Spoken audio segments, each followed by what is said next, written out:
I'm Nick Westergaard, and this is On Brand, helping you tell your story. In this episode of On Brand Taylor's Version, we're joined by Stephanie Burt, poet, critic, and professor of English at Harvard University. Stephanie made headlines when she created and taught one of the very first college courses on Taylor Swift and Her World. We'll talk about what it means to study Taylor seriously at Harvard, why her storytelling resonates so widely, and what we can all learn from her cultural impact. My interview with Stephanie is coming right up. But first... Are you tired of juggling multiple software tools to manage your agency? Say hello to Deltek Workbook, the ultimate solution for marketing and communication agencies. With Workbook, you can streamline your projects, resources, and finances all in one place. Imagine real-time dashboards and reports giving you full visibility into your projects, people, and financials. Plan your team's capacity weeks in advance to avoid bottlenecks while staying on budget to maximize project margins. Plus, Workbook works perfectly for both agencies and in-house marketing teams looking to boost efficiency and profitability. And here's the best part. At PCI, we're a certified Deltek partner and reseller offering expert implementation, integrations, and ongoing support to ensure your success. Want to see how Deltek Workbook can transform your operations? For a free consultation, visit pci.us/podcast today. That's pci.us/podcast. Hey marketers, Deborah Eckerling here. And I'm Keith Smith, and we host the MPN Meta Marketing Show, which is not just another marketing podcast, but the marketing podcast about all the other marketing podcasts. Podcasts are booming, right? We love them, and people actually listen. They don't scroll, they don't swipe, well, except maybe during the ad breaks. But here's the secret. With the Marketing Podcast Network, your ads don't make people hit skip. We put your brand on shows that people actually want to hear. That's right. We match your message with podcasts that make marketing nerds like us perk up and take notes, or at least nod knowingly, pretending they understand. And don't worry, because we'll deliver your ad naturally. People might even think that we love your brand personally, which of course we totally do, unless it's a veggie smoothie, then maybe not. If you want your brand heard without making listeners roll their eyes, head to marketingpodcasts.net and catch marketing fans at work, rest, and play. Seriously, your audience is already listening. Make sure they hear your brand and not our awkward jokes. Join the conversation, because good ads shouldn't just be tolerated, they should be enjoyed. Yes!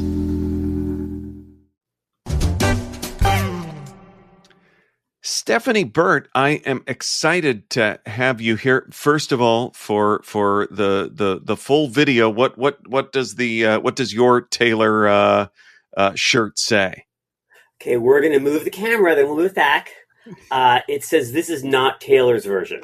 Oh, well, that's hilarious. Given this is given Taylor's version, it is unauthorized. She didn't tell me what to do. I haven't been in contact with her. So my book, same with this podcast. Taylor's version is in fact not Taylor's version, but it is. But it's not. So to break the ice, which I feel is already somewhat broken, I want to ask you to pick an era. And I will ask you the question that is on that era card. Ooh, I love this. Why don't we go? Why don't we go with debut? Debut. All right, it's at the top of the deck. Nobody ever picks it. I love this. Tell a story about the first time you tried something new. Ooh. So I am going to tell you about the first science fiction convention that I ever went to. And this was on the first weekend of the year. It's an event that I believe still happens. It's called EveCon, and it takes place in the Virginia suburbs of Washington, D.C. And I was in 9th grade. And this was the very first time that I had been around more than one or two people. And the first time I had been around really any adults who seemed to me like they were just like me. And it was my first experience of being in a place that wasn't, my bedroom at home, that I felt like I belonged. And it was overwhelming and it was delightful. And it demonstrated to me not only that there were people with whom I had interests and ways of moving through the world in common, but that it was possible for very weird, misfitty people to build spaces together that would be our spaces, that you could grow up in these spaces, and that there were many, many kinds of art and kinds of craft, not just writing books and writing stories, that were responsive to those ways of being different and being weird and having unusual support needs as well as unusual abilities. There were people who were dressed like they were likely to cast spells at you in all kinds of silks and velour and, silver-plated jewelry. There were people with stuffed or knitted dragons, although some of them were probably wyverns. Wyverns, of course, being two-legged rather than four-legged dragon analogs. There were people who had a whole lot of visible disabilities, which was great. That's one of the things I love about that space, and various kinds of visible support needs. There were people who were retirement age, and there were people who were my age. And all of that was something new.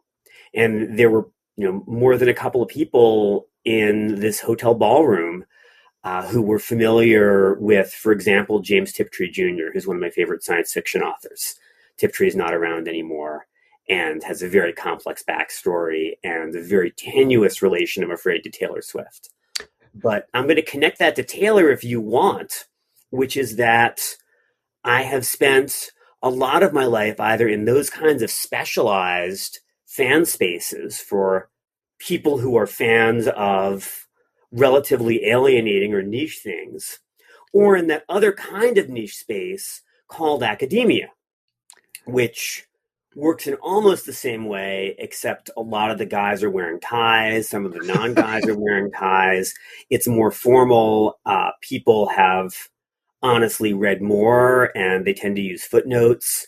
And a lot of them are very wary, and some of them are very confident because it's a space for employment and a professional space, as well as a space for finding yourself in the arts. So I had a lot of experiences of those kinds of spaces where everybody here is into this same niche thing before I really became a Swiftie. And the thing about Taylor fandom is that it is also a fandom, but it is enormous. So many people are Swifties. And so many people are Swifties who are not in other kinds of fan spaces. They are leading sort of all American, or in many cases all Australian or all French, normal seeming lives, the kind of lives that my parents and my extended family, who are quite nice to me, would not think required explanation. They are straight or straight passing. They don't look weird. Fewer of them have visible disabilities. Fewer of them stand out in a way that they have to manage. It's a much more, I want to use this word without opprobrium, normie space, as well as a space with many more people in it. And yet it's awesome in some of the same ways. And one of the things that I was thinking about when I went to the Eras tour was, this is like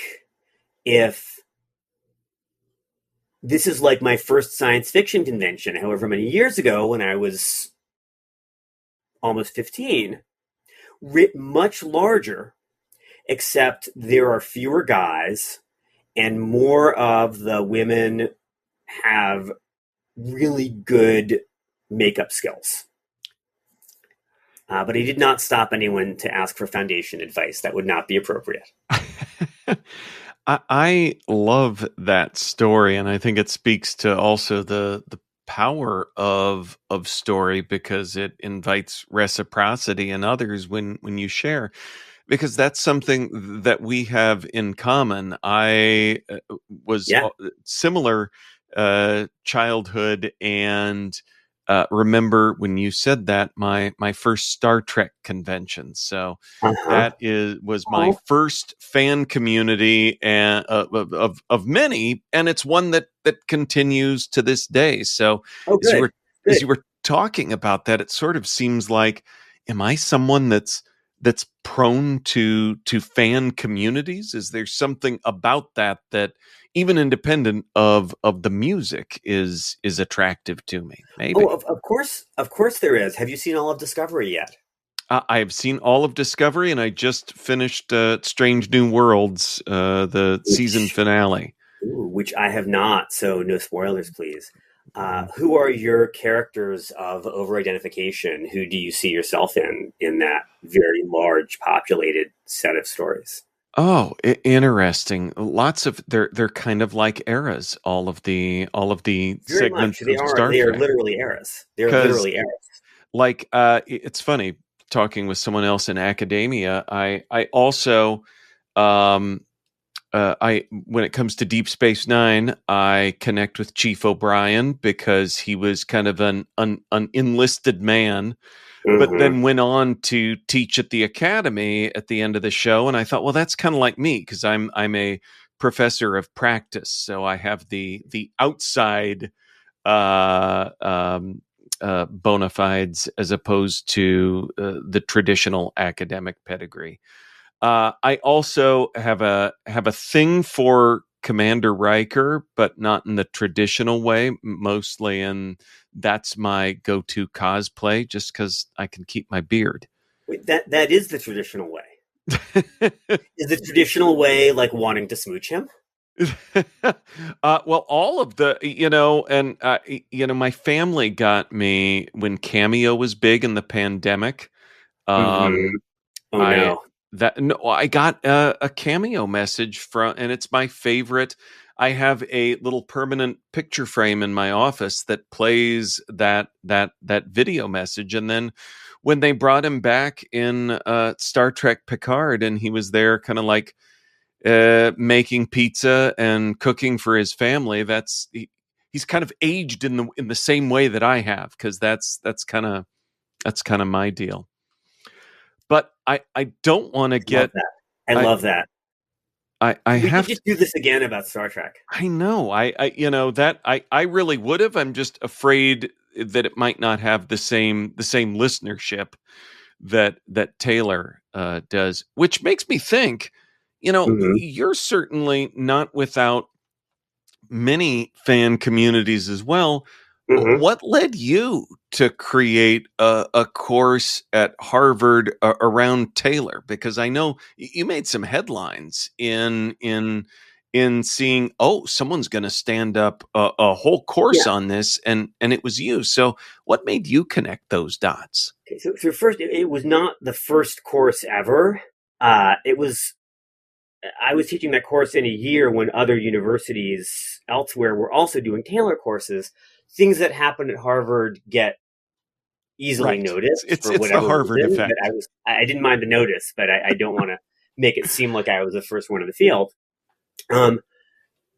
So I care about pop music and song construction a lot, and I have favorite bands and favorite songwriters and songwriters whose work at putting words to melodies and melodies to arrangements and chord progressions and so on.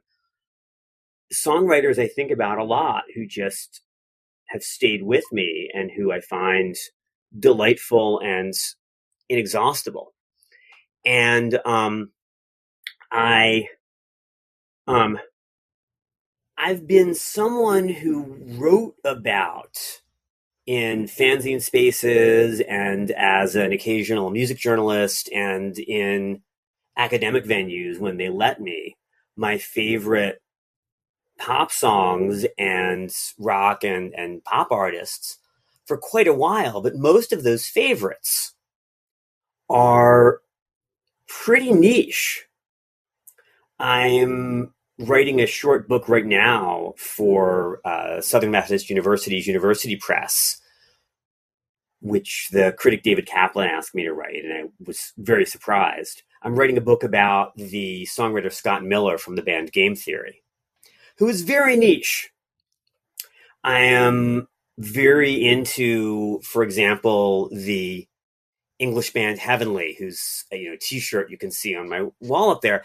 And these are niche songwriters. These are people who really don't have massive, massive fan bases. And I realized over the course of the 20 teens that Taylor was up there for me, that her songs were some of my favorite songs and songs that I really wanted to hear over and over and think about a lot. And the great thing about being into those songs is that a lot of other people are too. And the story of the course is that I went on a holiday with my nesting partner in the summer of 2023, and she encouraged me to purchase in Portsmouth, New Hampshire, this beautiful canvas bag for carrying like your computers and your notebooks around in that had the lover image of Taylor with the pink and blue flag behind it. And so that was what, in the fall of 2023, I brought my laptop and my notebooks to school in to teach. This let my students know that I was a Swiftie. And so they asked me if I could help them write about Taylor. And I said, if you can show me that enough of your friends, enough Harvard students want a course on Taylor, I'll list it. So it was really students asking me. And I was expecting to teach a seminar. I was honestly expecting to have 15 or 20 Harvard College undergraduates just sitting around a large wooden table who all knew the catalog backwards and forwards, talking about, why our song is such a strong piece of construction and why Miss Americana and the Heartbreak Prince is probably the best and deepest song on Lover by a lot, and so on. And we ended up with 200 people in a lecture hall and I think 11 teaching fellows. I was not expecting that at all. I hope that answers your question. On Brand will be right back after this. Okay. This episode is brought to you by LifeLock. Between two-factor authentication, strong passwords, and a VPN, you try to be in control of how your info is protected. But many other places also have it, and they might not be as careful. That's why LifeLock monitors hundreds of millions of data points a second for threats. If your identity is stolen, they'll fix it, guaranteed, or your money back. Save up to 40% your first year. Visit LifeLock.com/podcast for 40% off. Terms apply. Now, back to the show.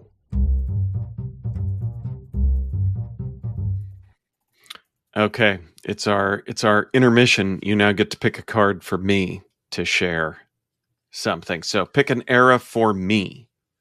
Ooh, Midnights. Midnights. Okay, well that's my go-to answer on like the favorite album.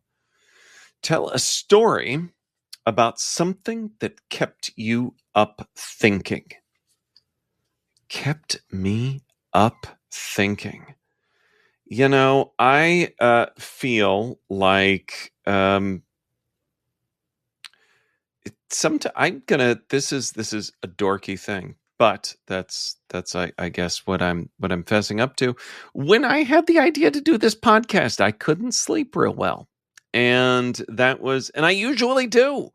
I am not someone that suffers from sleeping issues, but I had creative excitement. So I feel like there's something contagious about her work, and it makes me think of your student conversations and Thank you. and that interest going from the seminar you thought you had to that big class. Now, her work is voluminous, and in analyzing it academically in a course, did you pick a particular path or structure in terms of what you cover in Taylor Swift and her world? I did. I'm not sure. I'm sure the course will run again, but it may be a seminar then. There are I have a lot of feelings, having had a lot of fun doing that lecture course about lecture courses at this point in the history of higher ed that are not really Taylor related. They're related to generational change and the purpose of college. But the structure of the course was that each album, each era, was paired with something else, some non-Taylor thing. Mostly novels or poems or literary essays, sometimes other songs and singers and songwriting. Do you have some examples of some of the era pairings? Just curious. Sure. Well, I think the one that worked out best was, and I hope I'm getting this right, that we looked at Speak Now in conjunction with Willa Cather's great novel, The Song of the Lark, which, you know the novel. I loosely, it's been a while. It's spectacular. Cather is, she's canonical. People think she's great, but they don't read enough of her or take her seriously enough. Cather is best known for her depictions of the Great Plains, which she certainly depicted. But she was interested for part of her career in what it meant to grow up and establish herself as an artist and as a performing artist, as well as a writer and as a singer, and what it meant to do that as a woman in her time. And in her case, what it meant to do that as a woman who wasn't especially into dudes. But The Song of the Lark, it's beautiful. It's one of Cather's few novels with a very clearly happy ending. It has many eras within it as Cather's protagonist, Thea Kronborg, grows up and figures out how to learn from the tiny town in eastern Colorado that she came from and how to get out of it and how to find exceptional or appropriate or helpful mentors and how to handle what we would today call her dating life and how to make her way eventually across the Atlantic and how to be an artist. And it is both a wonderful set of parallels to Taylor's sense of her own journey and a fascinating set of contrasts, because Cather and all of Cather's sympathetic protagonists, all of Cather's sympathetic artists, have a sense of their art as elevated, as something that it's great if people like it. It's pretty bad if nobody hears it. But if everybody likes it, you're doing something wrong. It has to be special and sort the sheep out from the goats. And for Taylor, we're all sheep and we're all goats and we're all ducks and we are all geese and we are all human. And she would really like as many people to hear ourselves in her songs and respond to her songs as possible. So there's a kind of populism in Taylor's sense of how to be an artist that Cather's work rejects. But there's also a sense of this is work, this is hard work. And this is what it means to realize that you have no choice but to do that work to become an artist, that this is not optional for you, this is who you are. And we got to see that in the way that the songs, I would say in particular on Speak Now, but really all the way up to Tortured Poets, see her as someone who derives her selfhood from her ability to make art and to get that art heard. And it was fun to see that in one of the great novels in the language, The Song of the Lark. Well, when you first mentioned this structure, it struck me as something that, not knowing her beyond any other aspect that we all sort of feel like we know her, that this seems like the kind of thing that she'd be really into. And I think even of her engagement announcement, not referring to her, the not referring to herself as the music teacher, but the English teacher. That's right. And your English teacher and your gym teacher are getting married. I love that so much. And it wasn't the music teacher. That's how we were talking about fan communities and how we, what character we see ourselves as. And she clearly, again, not the music teacher, the English teacher. Yeah. And I love that. Obviously, I feel seen and flattered being an English teacher. But that goes back pretty far, and it's fun to think about. She is establishing a way of relating to literary language, which in her case are the words that she sings in her songs, not words in a published book where you just read it aloud and not, words in a stage play and so on. She wants a way of relating to literary words that respects the depth of those words, but that is also democratic, that doesn't require, even though it rewards, interpretive expertise. And if you look at how long she's been calling herself an English teacher, it goes back quite far. There is an interview that I think she did with Vogue. It might have been another magazine that also has awesome looking clothes in it. A video interview from, it might be as far back as 1989 era, where they ask her a bunch of questions very rapidly. And they ask, if you were teaching one high school subject, what would it be? And she says, English. No hesitation. Next question. And if you think about how most of us have experienced high school English teachers and how many of us have experienced or not experienced high school and middle school music teachers, your music teacher is not necessarily the person you confide in and not necessarily the person who creates community among teenagers unless you happen to be a band kid, which one of my teenagers is. But if you're not a band kid, the music teacher is not the person who you're going to come to at their office hours with problems, and not the person who's going to help you understand how you feel when you go home and start texting your best friend about your unrequited crush, or hers or theirs.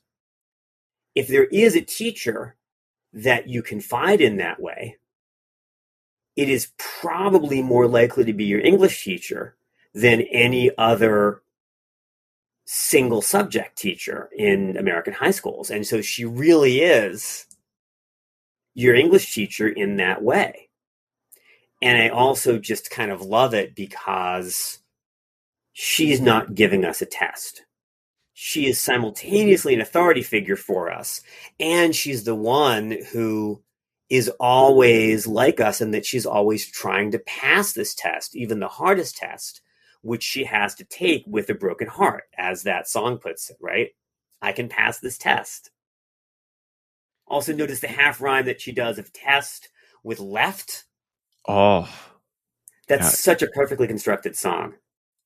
So as we talk about construction and our shared interest in storytelling, are there patterns that emerge in her storytelling that speaks to something that she does differently? Because she is a masterful storyteller, and I'm always looking for, what is she doing so differently that so many of us are missing?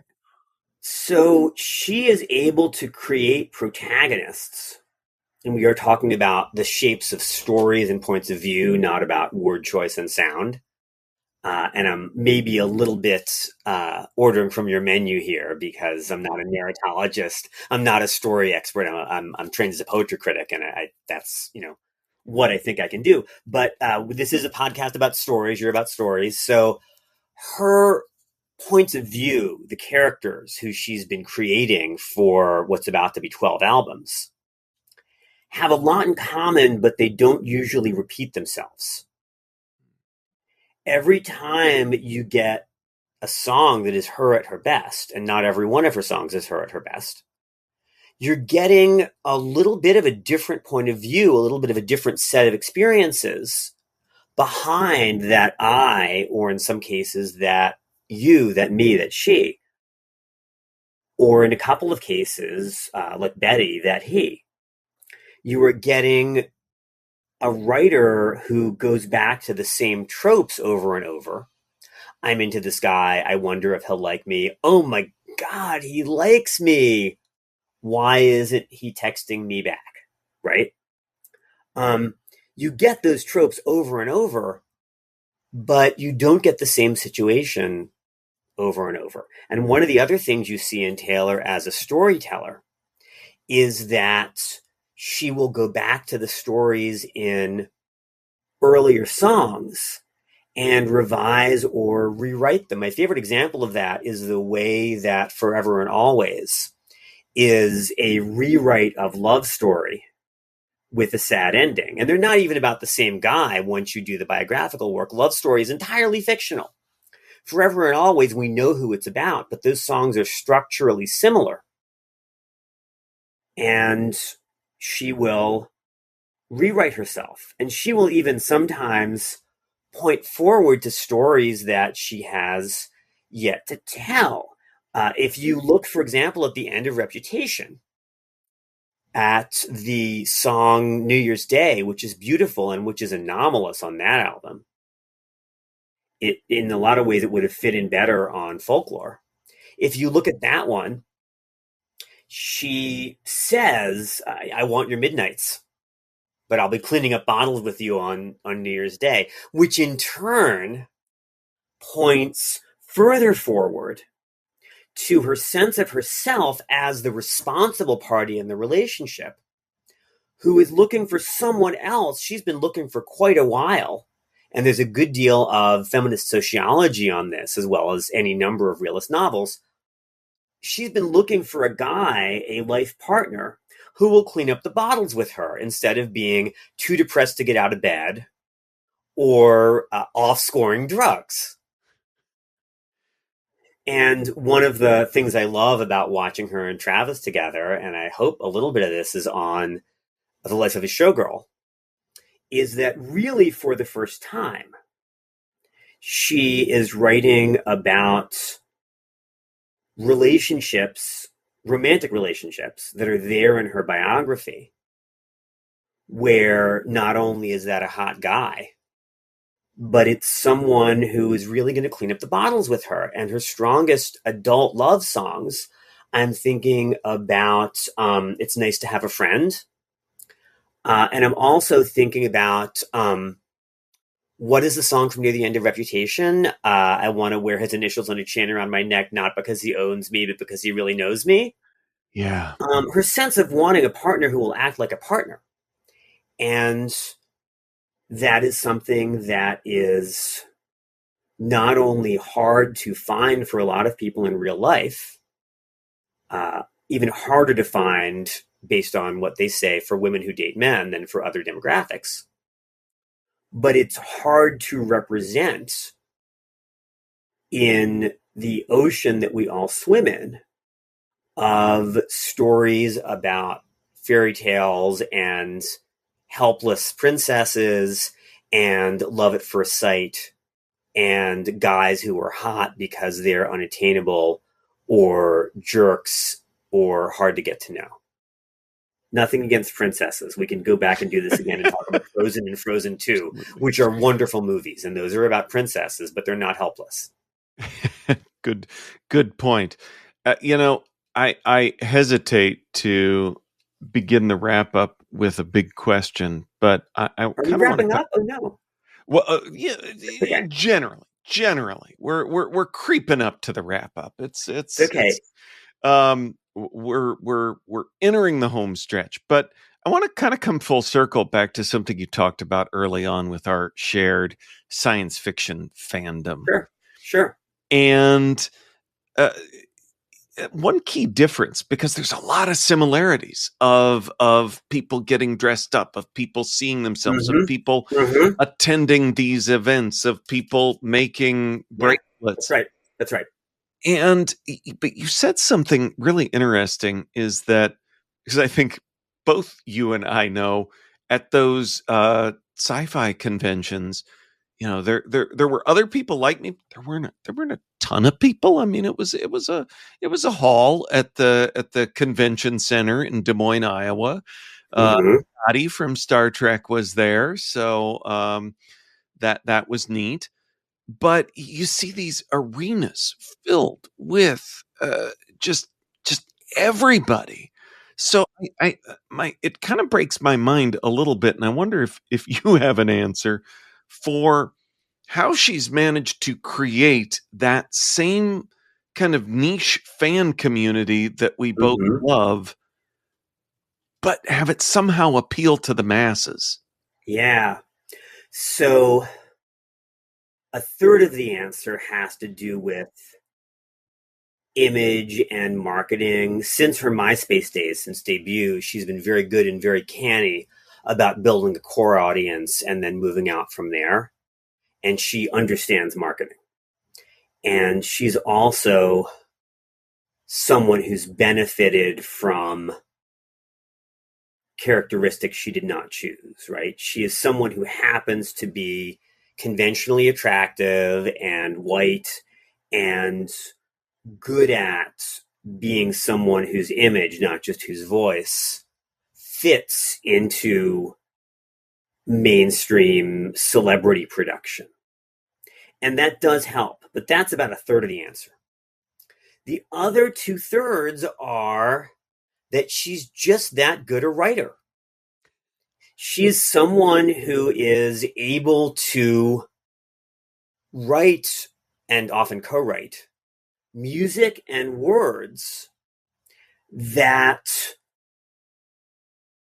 speak to and speak for not universal experiences. I don't think there are any except mortality, but very, very widely shared experiences.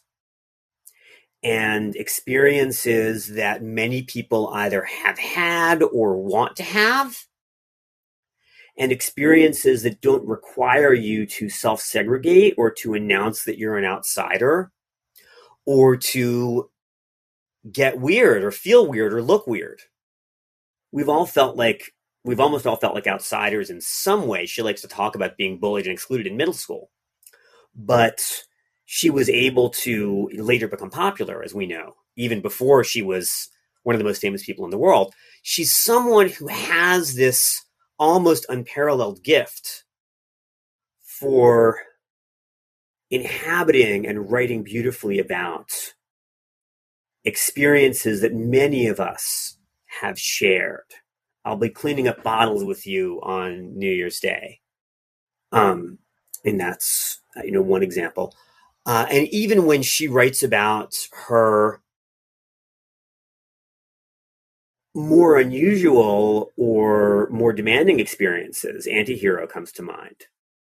She's able to connect that to a feeling of being a monster on a hill, to a feeling of being excluded, to a feeling of guilt over wanting to be popular, like some sort of congressman, that many of us have experienced. And she's able to do that with a kind of verbal specificity and a kind of musical craft that really stands out.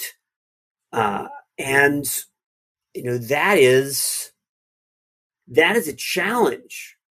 It's very hard to do. You can look back at writers of various kinds who were able to do it for their generation and for their language or their national culture.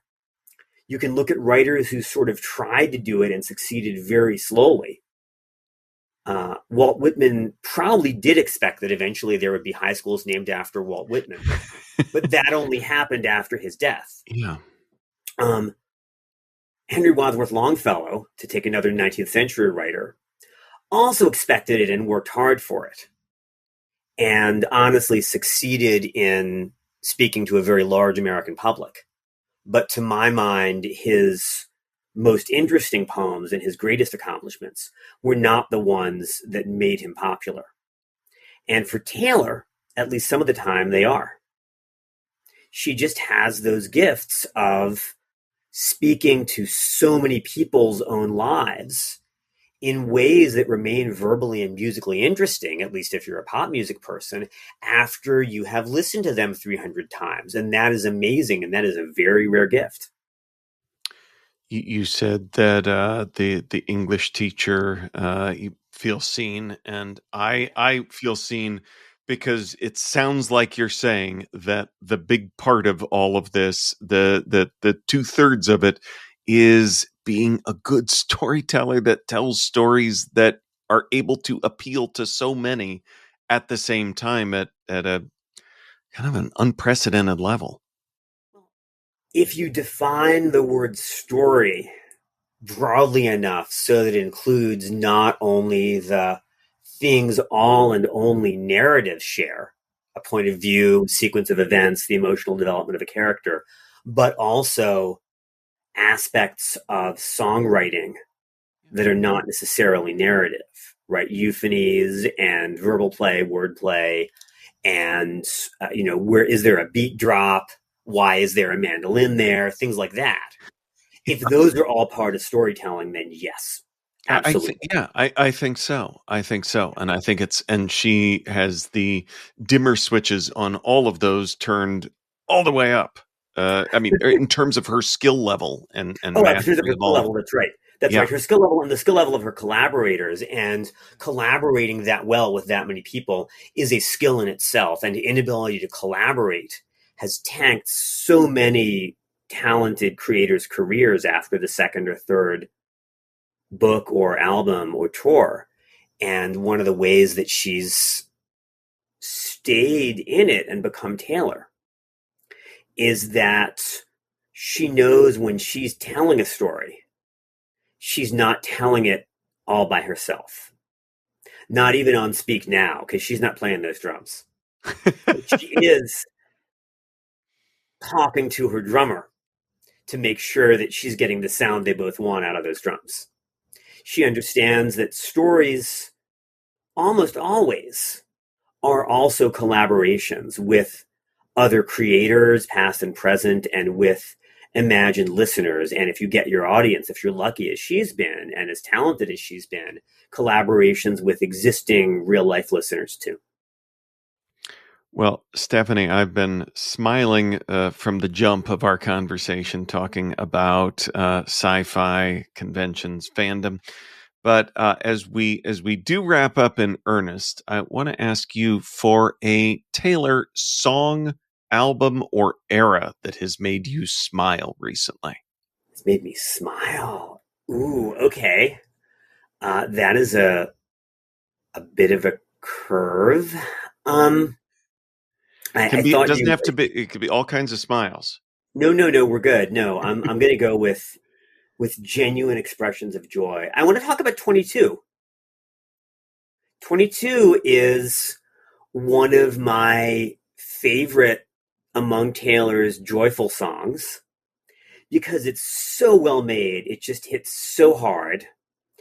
It manages, as a piece of co-writing, to be a dance number on her first dance album without having to use beat drops and sort of dance floor bells and whistles. And it's also a song about sharing joy that does not require you to be straight or bi or gay or sexual or romantic at all. It is about the kind of joyful and risk-taking solidarity that comes when you're out with your friends, that comes when you find your people, and that we associate with youth, but not with childhood. And it also says you can find that kind of joy when you're not a child, which is also important to some of us who maybe didn't find a lot of that in childhood.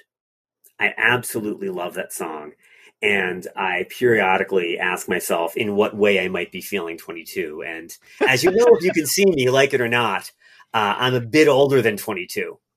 But it is both a retrieval mechanism for that kind of energy and that kind of joy, and a promise to her younger fans that whatever was the best part of being 8, maybe you can have something at least as good when you're 22. So that always makes me smile and jump around. I love that and agree. Stephanie, where can folks go to find more about who you are and what you do? Okay, so my name can be Googled. There are only 2 writers with my name, and the other one is a very good expert on Southern foodways. So that one is not you. Stephanie Burt is either the Stephanie Burt who writes books is either me or someone who can tell you all you want to know about how to boil crawfish. And she's great too, but that's Southern food. If it's not Southern food and it's me, those are my poems and my music writing and my critical books, and I hope fun to read books about the arts that use words. I am on Blue Sky too often at Not Quite Hyde Park, all one word. And I am on Instagram somewhat less often, also at Not Quite Hyde Park. That is Hyde Park with a Y, NOTQUITE HYDEPARK. It is a complicated joke about the X-Men that most of your listeners probably don't want to take the time to delve into. You can ask if you want. But those are my social media handles. You can also just look for my books online. I'm off Twitter for reasons that many of you will probably guess. Agreed, and same. So I also wanted to mention, because this episode will be out here in late September, and you'll be in Iowa, where Iowa City specifically, with my connection to Iowa, and I know we have many listeners here. So you'll be at Prairie Lights, correct? I will be at Prairie Lights Bookstore in Iowa City, Johnson County, Iowa. And it is Johnson County, right? Correct. Well done. Yeah. Thank you. I used to live in Minnesota. I think you know that. Sorry. Yeah, I will be at Prairie Lights Bookstore in Iowa City on the evening of Monday, October 20th. And I'm hoping a number of area luminaries, writers and comic book creators, and perhaps even musicians might join me there.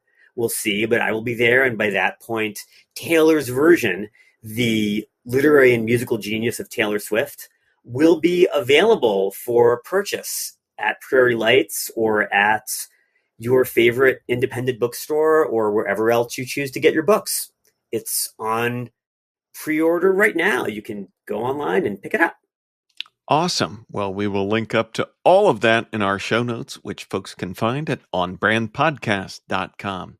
Stephanie Burt, thanks for talking Taylor with us. Thank you for having me. This has been a real pleasure. On Brand is part of the Marketing Podcast Network. If you like what you're hearing, if we've made you smile, you can always listen free on Spotify, Apple Podcasts, or whatever your favorite platform may be. And please take a moment and rate and review the podcast to help others find the show. Until next week, I'm Nick Westergaard, and I'll see you on the internet.